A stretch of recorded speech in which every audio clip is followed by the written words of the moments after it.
इस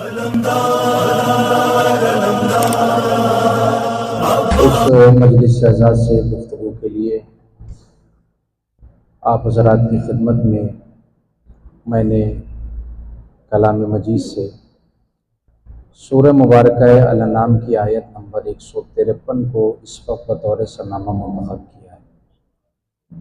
तरतीब तिलावत के एतबार से ये कलाम मजीद का छठा सूरा है। छठे सूरे की आयत नंबर 153 का तर्जुमा आप हज़रात महफूज फरमाने जा रहे हैं। इरशाद रब्बुल इज़्ज़त है,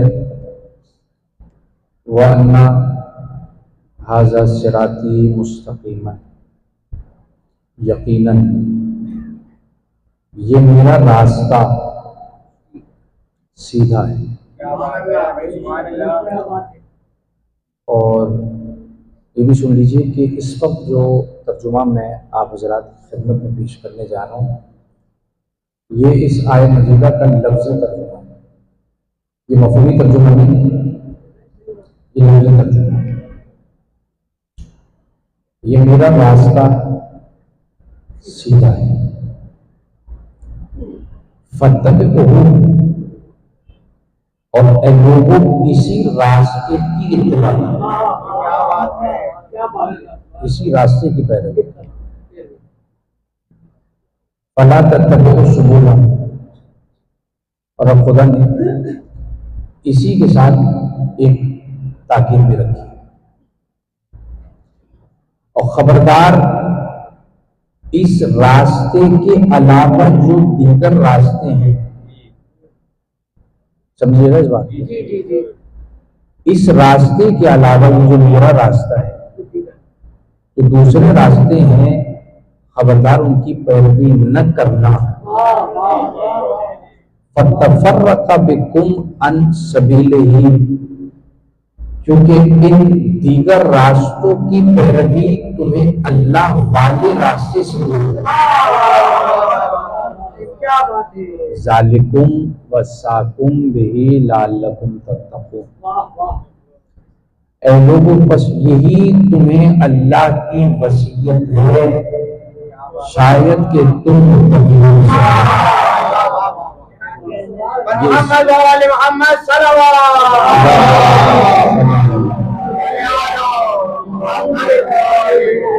इसके ईगो को कम कीजिए, बहुत ज्यादा ईगो है इसको जरा सा ना।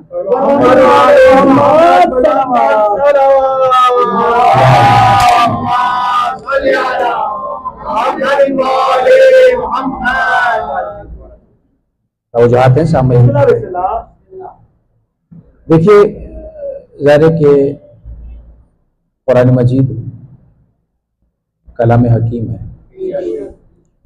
और कलाम हकीम होने का माना ये है कि ये वो कलाम है कि जिसकी एक एक आयत में न जाने कितने असरार व रुमूज़ हैं। एक आयत के अंदर लातादाद पैगामात हो सकते, यही मौजज़ा है कुरान। लेकिन यह आयत जो इस वक्त आपके सामने पेश की, अगर कोई ये पूछे कि इस आयत का सबसे बड़ा पैगाम क्या है, अव्वलीन पैगाम, तो इस आयत ने हमें दो बातें समझाई हैं। दो बातें, तर्जुमा आप महफूज फरमा चुके। पहली चीज, इस आयत ने हमें यह बताई कि इस दुनिया में हमारे सामने एक रास्ता नहीं है, मुतअद्दिद रास्ते हैं, एक से ज्यादा रास्ते। अच्छा, उससे बड़ी बात जो समझ गए बोल रहे, पैगंबर अकरम की हदीस है, सयफ्तरिकु फी उम्मती इला सलासतिन व सबईन फिरकतन, और ये वो हदीस है जो तरफ़ैन के सही सनद मानते हुए अपनी किताबों में लिखी है, कयामत तक मेरी उम्मत 73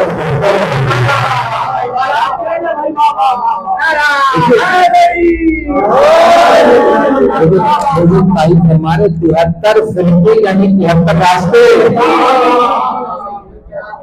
सलामत रहे जी। 73 फिरके यानी 73 रास्ते, हर फिरके ने, हर मसलक ने अपना रास्ता बनाया।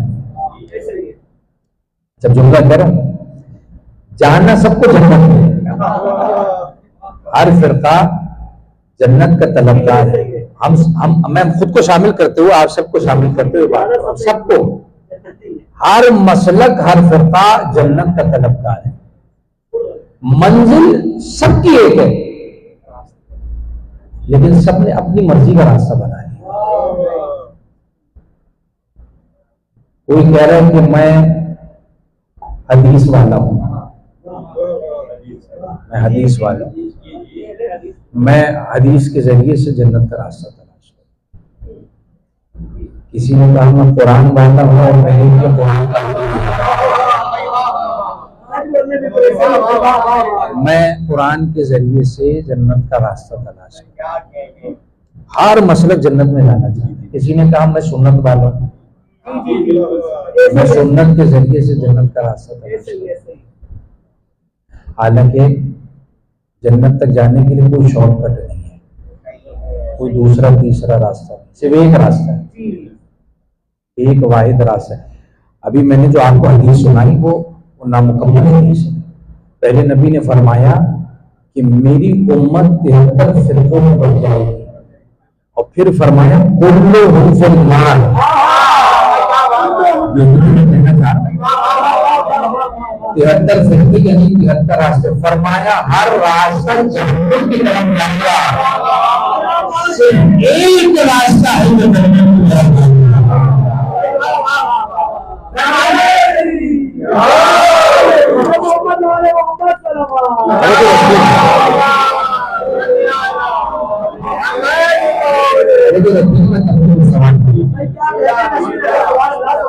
सिर्फ एक रास्ता है।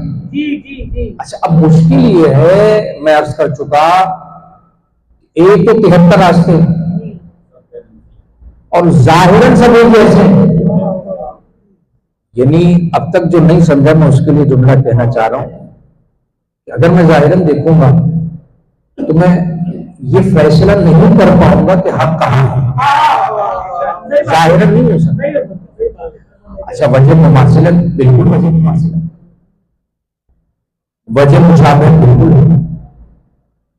अब मुझे नहीं पता कौन समझेगा कौन नहीं समझेगा। 73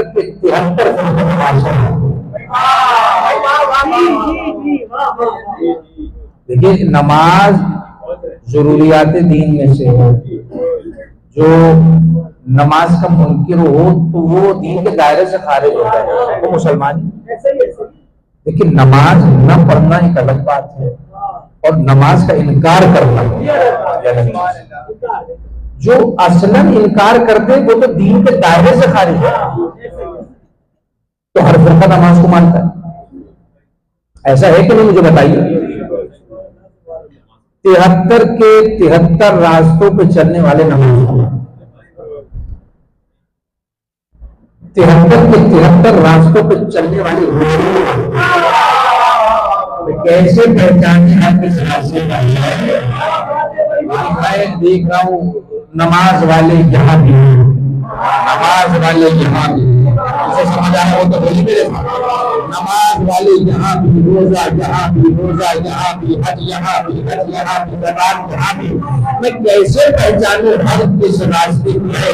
कैसे पता चले वो कौन सा रास्ता है जो जन्नत की तरफ जा रहा है? और खुदा की कसम, कयामत तक किसी को न पता चलता कि कैसे पहचाना जाए कि हम किस रास्ते में है, वो कौन सा रास्ता है जो जन्नत की तरफ जा रहा है। वो फना हो जनाब अम्मार का नबी से कहने लगे, या नबी ये खुदा ये बताइए कि मैं कैसे पहचानूं कि हम किस रास्ते पर है? नबी ने फरमाया, या अम्मार इन राई ताली तब सलकल वादिया वसाइल नास सलकल वादिया। ऐ अम्मार, अगर ये देखो एक रास्ता वो है जिस पर अली जा रहा है।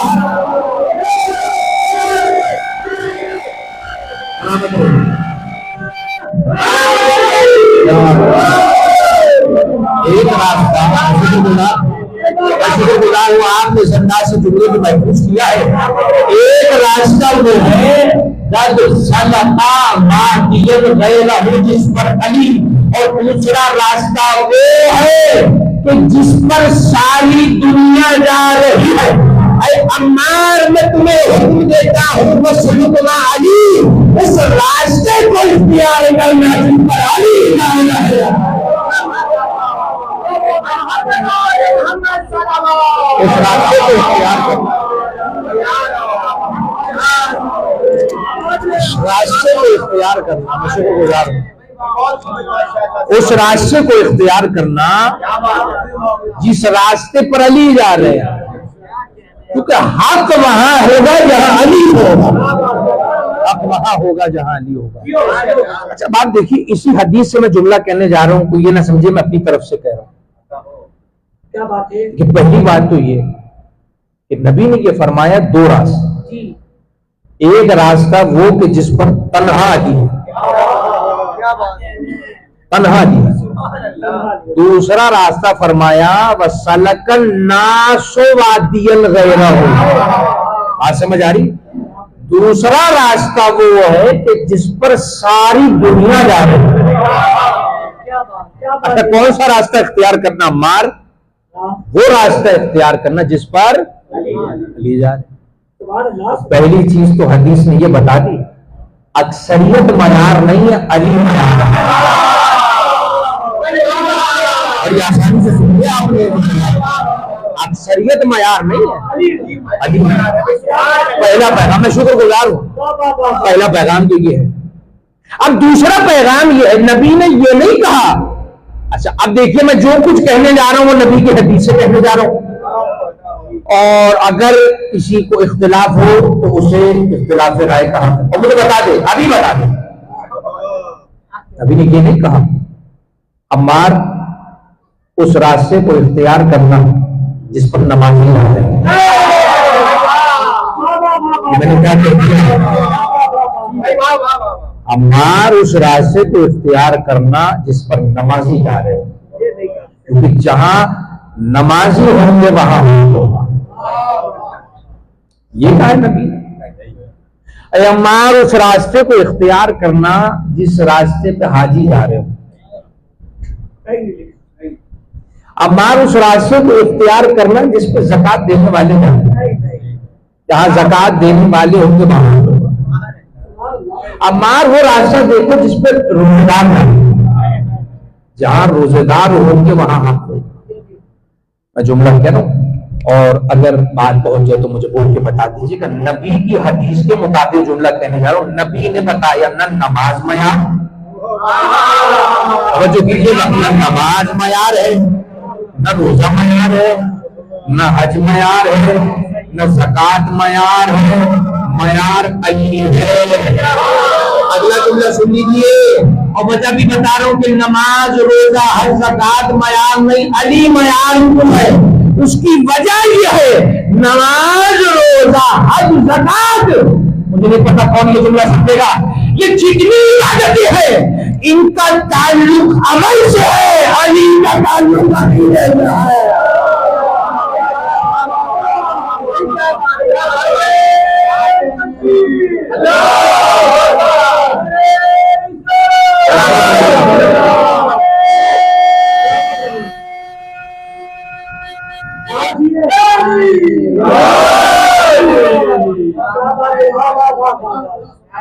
नमाज रोजा हज ज़कात इनका ताल्लुक अमाल से, जी जी जी, अली का ताल्लुक अकीदे से। और अब मुझे इस पढ़े लिखे मजमे को ये बताने की जरूरत नहीं, अकीदा अमल की बुनियाद पर कबूल नहीं,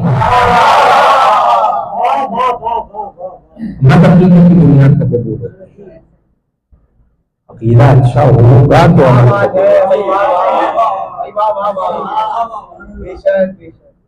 जिसके अकीदे में ज़ौक़ हो उसके अमल से नहीं होगा। अकीदे का ज़ौक़ क्या है? अकीदे का ज़ौक़ सुनिएगा, और रिवायत का मफ़हूम है। ये जो अभी मैं आपको पेश करूंगा जी ये मफहूम रिवायत है। रिवायत का मफहूम ये है कि महशर के मैदान में दो किस्म के अफराद हैं। एक तबका वो होगा कि जिसे अपने आमाल पे बड़ा यकीन होगा, जो अपने आमाल को लेकर मुतमईन होंगे। साहब हमारी नमाजें बहुत हैं, हमने बड़ी रोजे रखे, हमने कई हज किए, हमने बड़ी ज़कात दी और बड़ा सदका किया, बड़ी खैरात की। मुतमईन होंगे कि जन्नत तो पक्की है, अमाल की बुनियाद पर जन्नत मिल जाएगी। और ये रिवायत का मफहूम है, जी जी जी जी मुतमईन नहीं है, सही बोल रहे हैं। मुतमईन है। लेकिन एक तरफ दूसरा वो गुरु, रिवायत का मफहूम है जो अपने आमाल की कमी की वजह से फिक्रमंद होगा। जिसे फिक्र होगी मेरी नमाज में कमी, मेरे रोजों में कमी, हज में कमी, ज़कात में कमी। जुमला करो, हम में से कोई ये दावा नहीं कर सकता कि हमारी नमाज कामिल है। सही बात है बिल्कुल। समझ आ रही है? दूसरा गुरु कौन सा है? जी जी जी हम में से सिवाय मासूम के कोई ये दावा नहीं कर सकता कि मेरी नमाज कामिल, मेरे रोजे कामिल, मेरा हज कामिल, मेरी ज़कात कामिल। हम सबकी नमाजों में कमी, रोजों में कमी, हज में कमी, ज़कात में कमी। अगला जुमला कह दूं, इसी कमी को पूरा करने के लिए क्या जरूरत है अकीदे से बात की भाई? जो कमी रह जाएगी जी जी जी सिफात उस कमी को पूरी करने के लिए है। असल जुमला में कहने जाओ, लेकिन ये सिफात भी उसी के लिए है जिसका अकीदा अच्छा है। ये जुमला बदल दीजिए, ये सिफात उसके लिए है जिसके अकीदे में अली है, जिसके अकीदे में अली है, सिफात का अकीदा उसका। तो ये दोनों गुरु महशर के मैदान में नजर आएंगे। एक वो है जो आमाल को लेकर मुतमईन है, एक वो है जो परेशान है। मुख्तसर ये सुन लीजिए कि जब नामा आमाल सुन जाएंगे, जो मुतमईन थे वो परेशान हुए, जो परेशान थे वो हैरान हुए।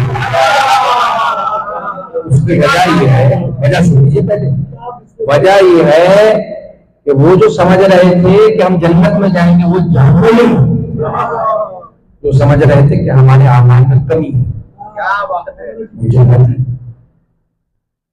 फरिश्ता मुखातिब होगा, जी पहले उनसे कहेगा जो परेशान थे, उनसे कहेगा कि बेशक तुम्हारे आमाल में कमी थी, नमाज रोजा हज ज़कात कोताही नहीं थी, गुनाह थे, मगर तुम्हारा अकीदा बहुत अच्छा था।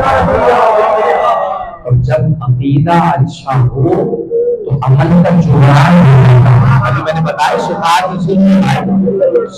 इसीलिए जो कमी रह जाएगी सिफात उसे पूरा करेगी, मगर सब पूरी सिफात भी उसी के लिए जिसके अकीदे में अली है।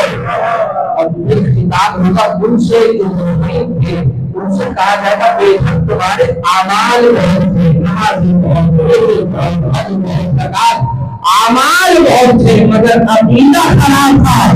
और जिसका अकीदा खराब है उसके अमल जाया होगा। और अगर अब तक कोई मेरी बात नहीं समझ पाया है तो मैं उसे नबी की हदीस सुनाने जा रहा हूँ। अगर अकीदा खराब है तो बेहतरीन से बेहतरीन अमल जाया हो जाता है। नबी ने अली को खातिब करके कहा, या अली लो अन्ना अब्दन बदल्लाह मिस्लमा दामन फी कौली व कान लहू मिस्ल जबल वही ज़हबा वन फक़ह फी सबीलिल्लाह व मुद्दा फी उम्रिही हत्ता हजाल फअल अला कबरिही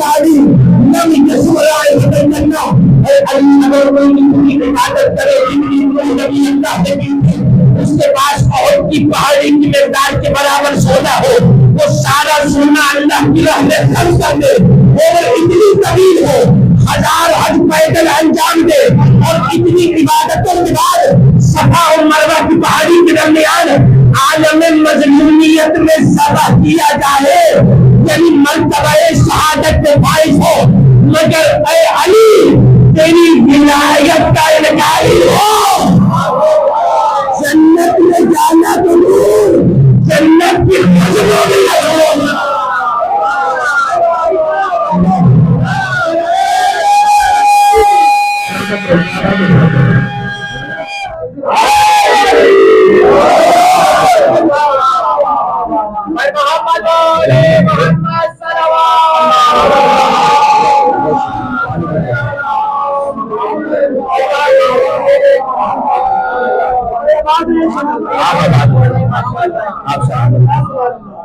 ये तो अकीदत था।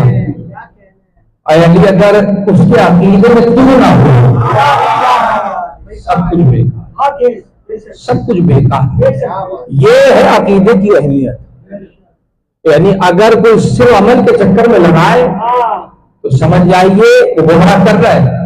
याद रखिएगा, मैं पूरी जिम्मेदारी से कह रहा हूं, पहले ये यकीन हासिल करो कि तुम्हारा अकीदा हो, क्योंकि तुम जितने अमल अंजाम दोगे वो इसी की बुनियाद पर कबूल होगा। पूरे कुरान में मेरे सामने कुरान फहम अफराद बैठे हैं, पूरे कुरान में याद रखिए, कुरान वो किताब है जिसके फकत अल्फाज हुज्जत नहीं है, अल्फाज की तरतीब में हिदायत है। जी, अल्फाज की तरतीब में हिदायत है। अगर वक्त होता मैं तफसील में जाता, सिर्फ एक मिसाल सुन लीजिए। पूरे कुरान में जहां भी खुदा ने ईमान का जिक्र किया, 7 अमल की बात की, लेकिन आप तरतीब देखिए, जहां भी पूरी जिम्मेदारी से करें, जहां भी जिक्र हुआ दोनों का, वहां पहले ईमान, उसके बाद अमल है। वलअस्र इन्नल इंसान लफी खुस्र इल्ला लजीना आमिलुस सालिहात। आमनु पहले है, फिर अमल है। ईमान का ताल्लुक अकीदे से है। ईमानियात यानी अकीदा, अकीदा पहले है, अमल बाद है। पहले ये यकीन हासिल करो कि तुम्हारा अकीदा दुरुस्त है कि नहीं, फिर अमल की बारी आएगी। अच्छा, अब मेरे सामने जो अफराद बैठे हुए हैं, आप वो अफराद हैं जो यकीन की मंजिल पर हैं। बड़ी बात है। आपको यकीन है कि आपका हर अकीदा बेहतरीन, ऐसा है कि नहीं? मुझे बताइए, मुझे बोल के बता दीजिए। आपको यकीन है ना? आपको यकीन है, आपको यकीन है कि आपका हर अकीदा बेहतरीन, तौहीद आपकी बेहतरीन, रुबूबियत का अकीदा। बल्कि मैं आपको इस यकीन की वजह भी बताता हूं। यकीन इसलिए है कि हमने ये अकीदा किसी मुफ्ती मुल्ला से नहीं लिया, अली ने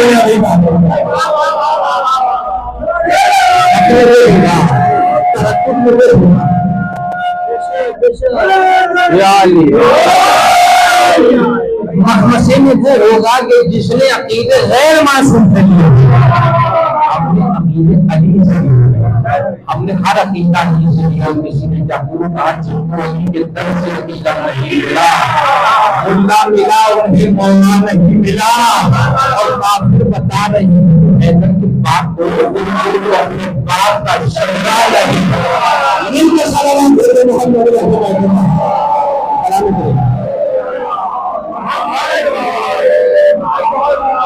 क्योंकि मैं बहुत अहम पैगाम दूंगा। अब तक मैंने नतीजा नहीं दिया, आप भी सलामत रही। मैंने अभी तक नतीजा नहीं दिया, नतीजा मैं दूंगा। अभी नतीजे की तरफ आ रहा हूं। अभी तक मैंने आधी बात की, अकीदा पहले या आधा पैगाम, अब पैगाम मुकम्मल हो है। आज आपको यकीन है, आज आपको यकीन है आपका हर अकीदा बेहतरीन। वजह मैंने बताया, आपने अकीदा अहले बैत से तौहीद आपकी बेमिसाल है। खुदा शाहिद है, मैं बसत फख्र की जुमला है। जैसा अकीदा तौहीद तस्लीम होता है, आलम इस्लाम में किसी मज़हब का ऐसा अकीदा वो और है जिनके अकीदे में अल्लाह कुर्सी वो और है जिनके अकीदे में अल्लाह खूबसूरत जवान जैसा। नाज कीजिए आपके अकीदे में खुदा जिस्म नहीं रखता है। और ये अकीदा हमने किससे लिया है? ये अकीदा हमने अली से लिया है, अली से लिया। और अब अगला जुमला सुन लीजिएगा, और अली ने अपनी मर्जी से तौहीद बयान नहीं की है, बल्कि खुदा ने कहा अली तुम तौहीद बयान करो, क्योंकि जो हमें बेहतर जानता है वही बेहतर बयान करो। जो हमें बेहतर जानता है वही बेहतर बयान करो। अली तुम बयान करो, अली ने तौहीद अपनी मर्जी से बयान नहीं की है, अल्लाह ने अली को तौहीद बयान करने की अथॉरिटी दी है। और अली ने ऐसी तौहीद बयान की, लेकिन मेरा कहना और बात है, आपका इन बातों पर खुश होना और बात है। अली ने ऐसी तौहीद बयान की कि अबिल हबीब मुअतज़िली अहले सुन्नत का आलिम है, इसने नहजुल बलागा की शरह लिखी है जो कई जिल्दों में मौजूद है। इसने शरह नहजुल बलागा के मुकदमे में ये जुमला लिखा है, वो कहता है खुदा की कसम अगर अली अपने खुतबों के जरिए तौहीद का दर्श न देते तो मुसलमानों को पता ही न चलता अल्लाह किसे कहते हैं। मेरा कहना और बात, आपका कहना और बात। ये अबिल हबीब मुअतज़िली कह रहा है कि सुन्नत का आलिम कह रहा है, अगर अली न बताते अल्लाह क्या है तो किसी को पता ही न चलता। अली का एहसान है कि अली ने तौहीद बताई।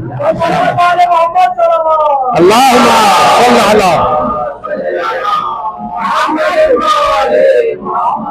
हर अकीदा, अब मैं आपको कहा तक हर अकीदा बेहतरीन, तौहीद हमारी बेहतरीन, नबूवत का अकीदा हमारा बेहतरीन।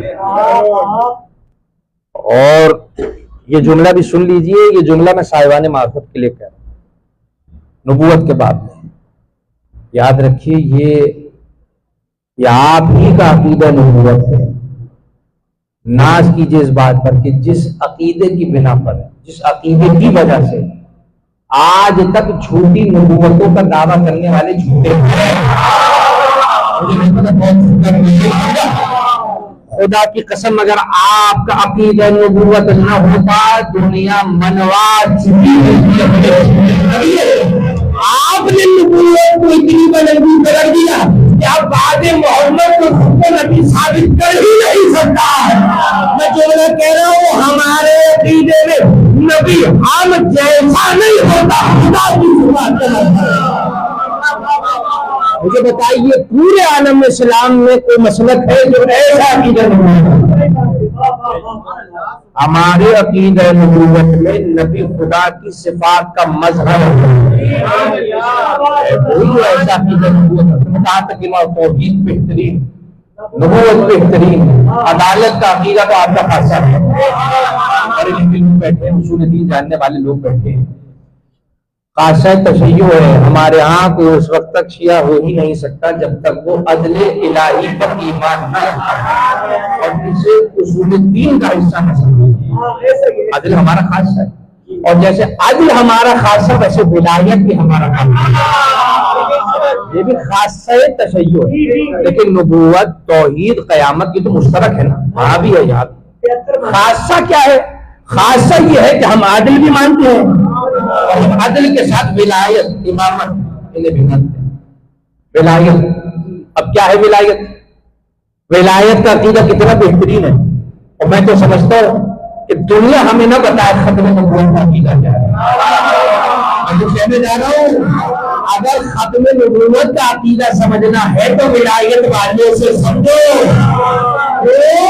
क्योंकि विलायत, अब मैं विलायत की डेफिनेशन करने जा रहा हूँ। विलायत की तारीफ नबूवत के बंद दरवाजे पे लगे ताले को विलायत करता है। ये ताला बताता है नबूवत का सिलसिला खत्म हो गया, विलायत का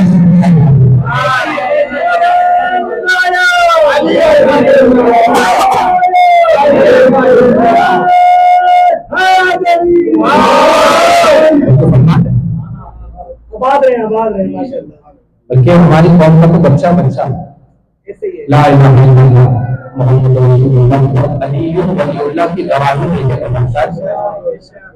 अली अल्लाह के नबी हैं, अली ला नबिया बादी, अली अल्लाह के नबी वली वली खत्म नबूवत समझनी है हमको। हमारी कौम का बच्चा बच्चा बता रहे सोचो जब मोहम्मद के बाद अली जैसा नबी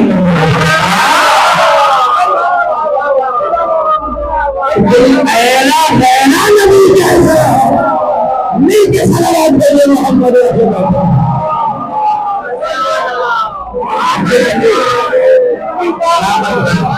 हमसे समझो।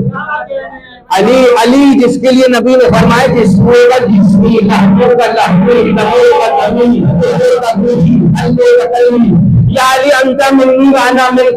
यहाँ बात खत्म हो जाती है।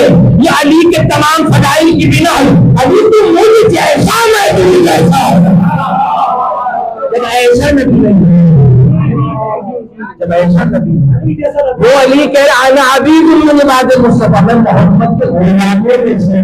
अगर तुम्हें अकीदा खत्म नबूवत समझना है तो विलायत वाले बताएंगे खत्म नबूवत कयामत का अकीदा हमारा बेहतरीन।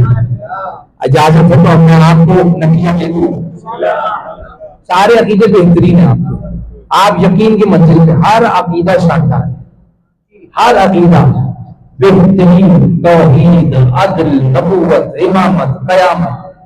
तो याद रखिएगा ये उसूल दीन है, इसके अलावा भी कई अकीदे हैं। ये तो जाहिर है कि बयान किए जाते हैं, याद कराए जाते हैं बच्चों को, इनके अलावा भी अकीदा, शिफात अकीदा, तवस्सुल अकीदा, रिजालत अकीदा है, हर अकीदा बेहतरीन है। अब सुनिएगा अकीदे की अहमियत समझ आ गई। अकीदा पहले है, अकीदा अमल की कबूलियत का मयार है। आप यकीन की मंजिल पर हैं, आपका हर अकीदा बेहतरीन है। आप सुनिए नतीजा, जब सारे अकीदे है ही हमारे बेमिसाल तो अमल भी हमें ही करना है, किसी और ने नहीं करना है। ये था नतीजा, ये है नतीजा। जब सारे अकीदे यकीन हो गया, जब आप सलामत रहिए, सारे अकीदे बेहतरीन है आपके। चलो मैं इस अंदाज से कहता हूँ, नमाज वो पढ़ेगा जिसके बुनियादी नहीं, या वो करे जिसके अकीदे में अली है।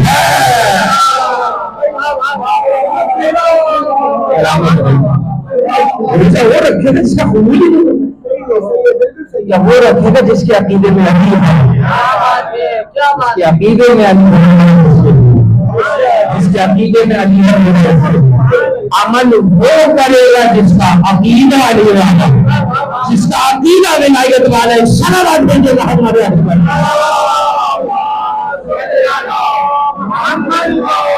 मैंने बात को खत्म किया।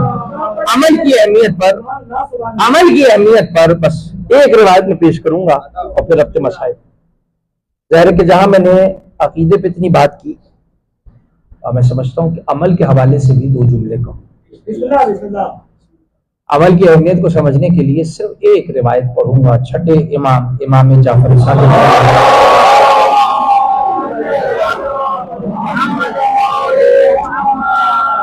इमाम के एक सहाबी हैं, इमाम के शागिर्द हैं, जिनका नाम है हशाम बिन हकम।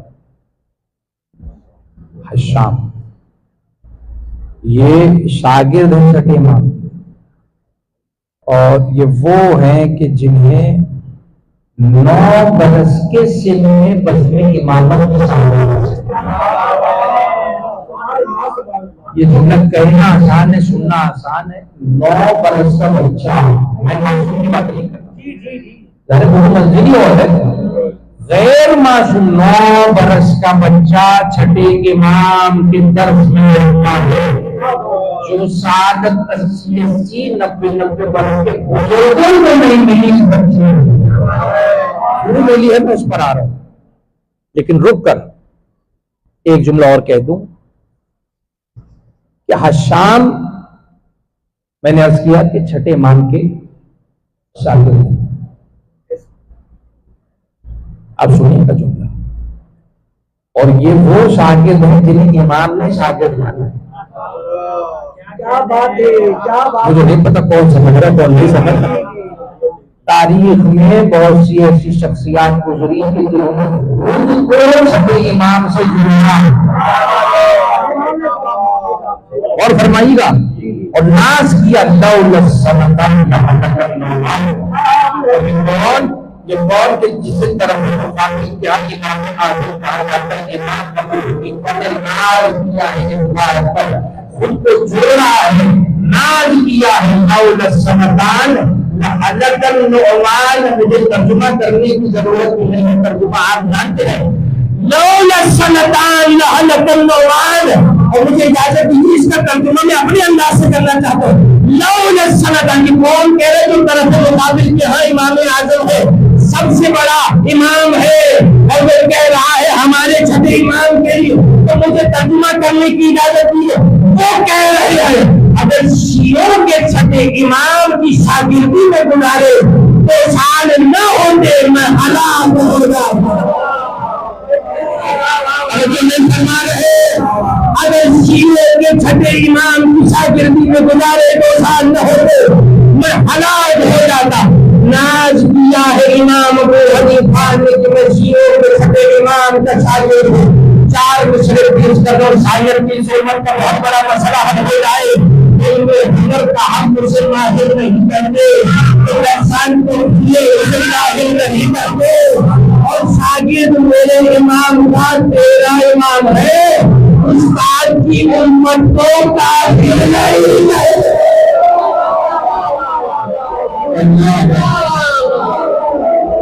शायद की उम्मत का नाश किया है कि अगर शियों का छठा इमाम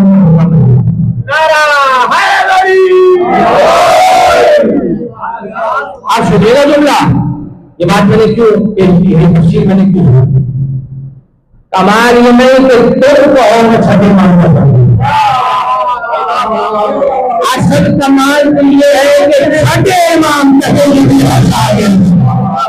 आसाम ये है कि जिसे छठे इमाम ने कहा है ये आसाम में हकम 9 बरस के सिर में दरसे इमामत पहुंचने वाली लोगों ने पूछा इमाम से, और तारीख में मिलता है बाद लोगों ने शिकवा किया, मौला जो इज्जत हमें नहीं मिलती, 9 बरस के बच्चे को इज्जत नहीं मिलती, तो सादत हमें नहीं मिली, 9 बरस का बच्चा आपके दर्श में नहीं। क्या होगा मौला नासिर अभी मैं तर्जुमा नहीं करूंगा, मैं रुक कर इत्तेहाद करूंगा। मैंने तर्जुमा रोक दिया। जब किसी ने पूछा मौला क्या कमाल है इसमें, का नासिरुना जाहिर समझने वाले से पहले का मजमा किबला तशरीफ फरमा, नासिरुना बे कल्बिही व बे लिसानिही व बे यदिही। लेकिन उससे पहले ये समझिए 2 चीजें जिक्र हो चुकी, एक अकीदा है और एक अमल है। अकीदे का ताल्लुक है दिल से। अच्छा, दूसरी बात यह कि अकीदा नजर नहीं आता, दिल में। अगर मैं आपसे कहूं जरा आप अपना अकीदा दिखाए, नहीं दिखा सकते। अच्छा, आप मुझे क्या दिखा नहीं सकता। हाँ, मैं अपने अल्फाज में आपको बता सकता हूं कि ये है विलायत, ये है, दिखा नहीं सकता। अकीदा ऐसा मफहूम है जो नजर नहीं आता है, दिल में। अमल मैं आपको अपना अकीदा तौहीद नहीं दिखा सकता, मगर आप मेरी नमाज दे सकते।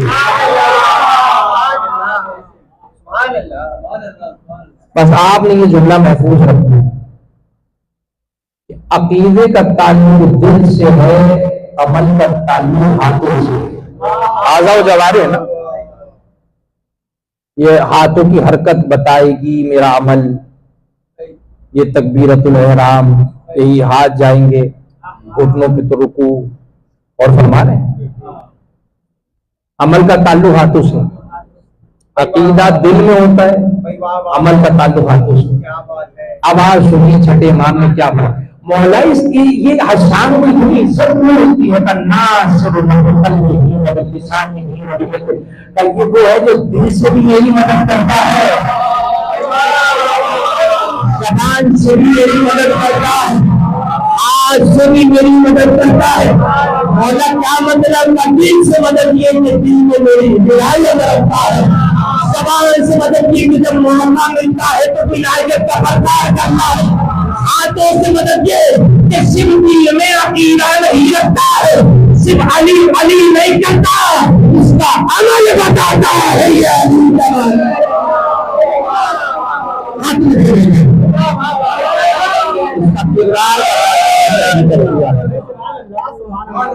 इसका तरीका बताता है। आप सलामत रहिए, आप आबाद तमाम मोमिनीन सलामत।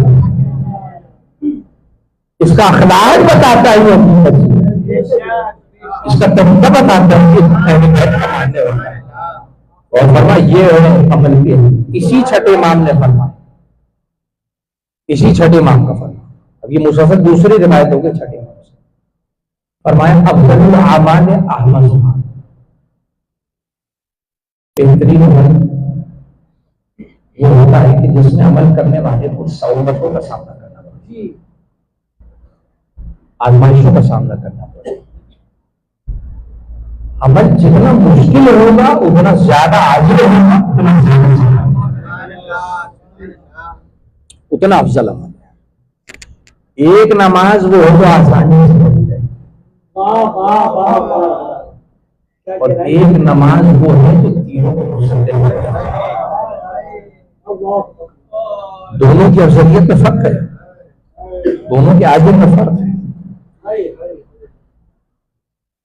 एक नमाज वो है तो घर में सुकून से पढ़ी जाएगी, और एक नमाज तारीफ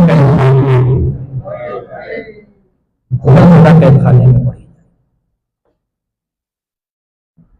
उस कैद खाने में पढ़ी जाएगी कि जहां ये बच्ची अपने बाबा को बहुत याद कर रही है। जब हमको कैद खाने से रिहाई मिली, काफिला चला है, तो जाते जाते जनाब ज़ैनब ने शाम की औरतों को जमा किया। शाम की औरतों, तुमने हमें पत्थर मारे हैं, तुमने हम पे खौलता हुआ पानी फेंका, तुमने हमने अंगारे बनाए, तुमने हमें सदका दिया, मैं सब कुछ माफ कर दी हूँ, ये वसीयत याद रखना। हर शाम इस बच्ची की कब्र पर चढ़ाव चढ़ाता है। अपनी आवाजों को बुलंद कीजिए ताकि इस पर शैतान की बिछाई जाने का हदफ पूरा हो। और अब तो जाहिर के रोने की इससे बड़ी कोई वजह नहीं हो सकती कि अय्याम ये बहाने मुझसे जुदा होंगे। कहीं किसी के दिल में ये कसक न रह जाए, न सही मायने में इससे बेहतर हो सकता है, इससे बेहतर बात हम कर सकते हैं। अब आपकी मर्जी जैसे चाहे गिरिया करें, मैंने रोने की वजह बता दी। शाम की औरत को इस बच्ची की कब्र पर चढ़ाव लगाना, क्योंकि इस बच्ची को अंधेरे से बहुत खौफ आता है।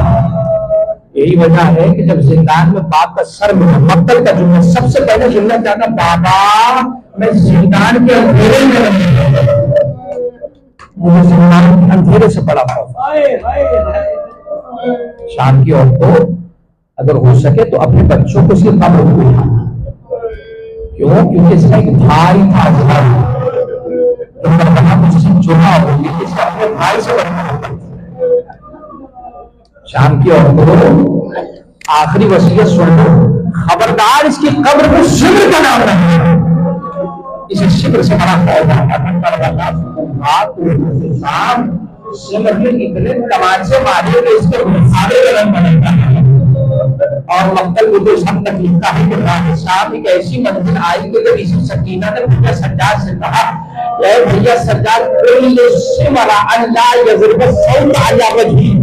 भैया शिवर से कह दीजिए अगर मारना है तो पुष्ट पे मार ले, ताजिया ना माने। अब चेहरे पे तमाचा सहा नहीं जा रहा, खुदा आपको कोई कम न दे सिवाय सुनेंगे अरब की मुसीबत रिहाई पाई है, ये वसीयत ने फरमाई, काफिला चला है, आपने चला है, यकीनन आपने अरब में मुसलसल ये मसाइल सुने हैं कि काफिला करबला आया 3 दिन तक कयाम किया है, और जब 3 दिन कयाम के बाद ये काफिला चला है तो मदीने से करीब हुआ है, तो चौथे इमाम ने बशीर ने जज़रम को बशीर जाओ और जाके मदीने वाले को हमारे आने की खबर दो।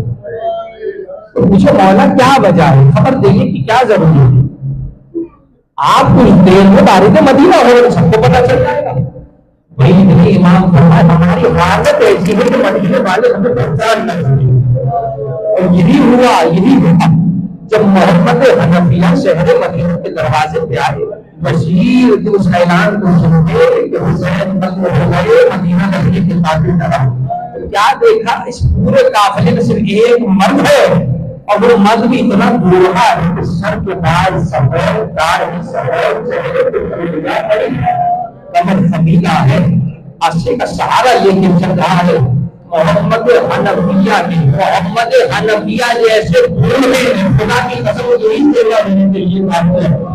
पास आके कहा मर्दे यही जरा कारों को बनाओ, अल्हम्दुलिल्लाह अजरत ए मर्दे गई जरा तारुफ कराओ तुम बोलो। अरे सबसे इनका हुक्म पहचाना नहीं वाला अली मैं हुसैन का बेटा सरदार 24 बरस से, अरे 24 बरस के सिर्फ सर के बाद सफेद हो गए, दाढ़ी सफेद चेहरे में क्या है सज्जाद, ये 24 बरस के सिर्फ बुढ़ापा हिस्सा है। इंतहा चचा जान बसीना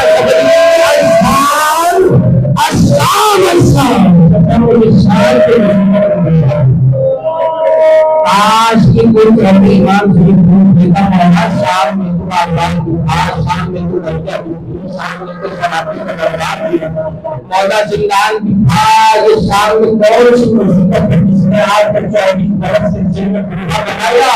तो बड़ी ने फरमाए वही मुसीबत कितना पता जब किसी को पहली बनाया बनाया जाता है और तुम्हें तो नदीज में हिमायत का दुनिया नहीं। अरे पूछते कहा इस पे आया नहीं, 4 बरस की सकीना सज्जाद की दागों भैया मुझे बचाओ, मैं कनीज नहीं बनूं।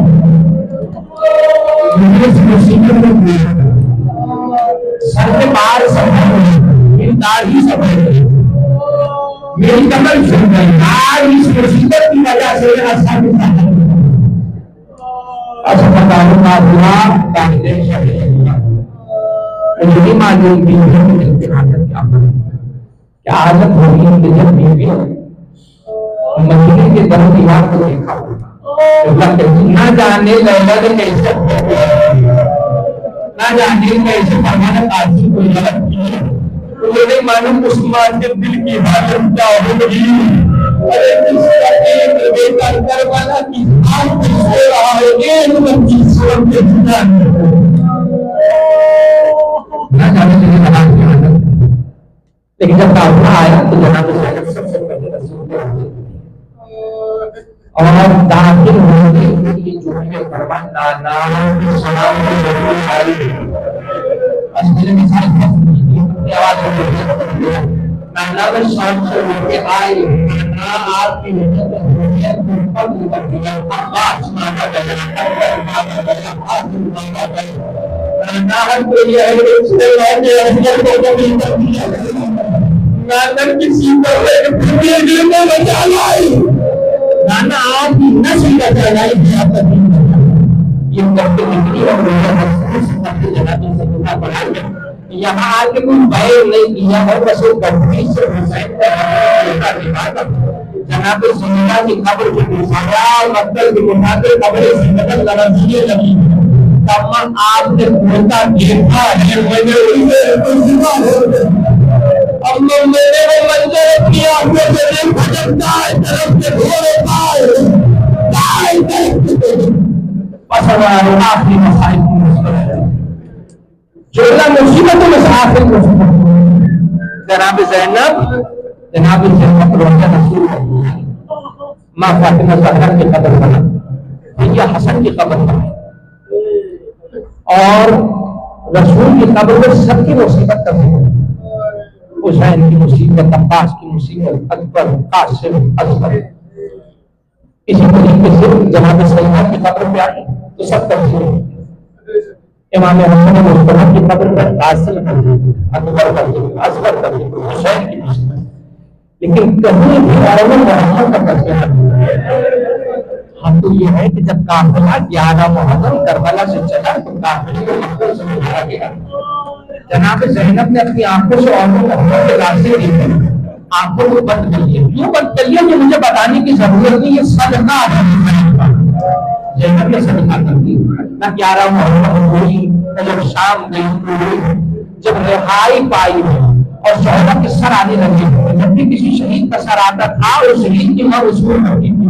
अकबर का सर आया जनाब ज़ैनब, कासिम का सर आया फरका ने कुछ अजहर का छोटा सा सर आया जनाब रबा को सीधे से लगा दिया। लेकिन जैसे ही औरत मोहम्मद के सर लाए सारी बीतियों ने ज़ैनब की तरफ देखा, ज़ैनब ने अपने सर को लगा दिया। जुमला सुनी के सरों को लाने वाला कहते क्या इनकी माँ खैमे में जल के मर गई है? अरे कोई बीबी सरों को सही भी नहीं करती। जनाब खुदा आगे बढ़ के कहते लाओ ये सर मुझे दो, ये मेरी आग आजादी को बेटे आई, ये बीबी बेटे से विदा जनाब ज़ैनब ने फरमाया मैं अली की बेटी हूँ, सदका देकर वापस नहीं। अरे ना 11 मुहर्रम और मोहम्मद को रोई है, न शाम में रोई, न रिहाई पे रोई, न बहीन के मौके पे रोई है। अरे जब मदीना आई न उस वक्त और मोहम्मद को याद किया है, न कब्र रसूल पे और मोहम्मद को याद किया, न अम्मा की कब्र में, न भैया हसन की कब्र में।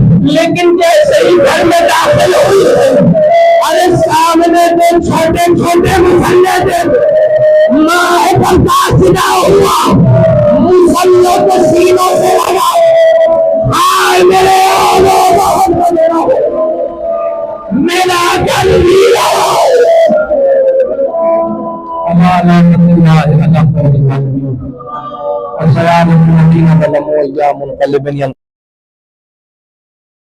Alamdar Network, YouTube, Facebook Islamic channel. Press the bell icon, bell, so you never miss an update.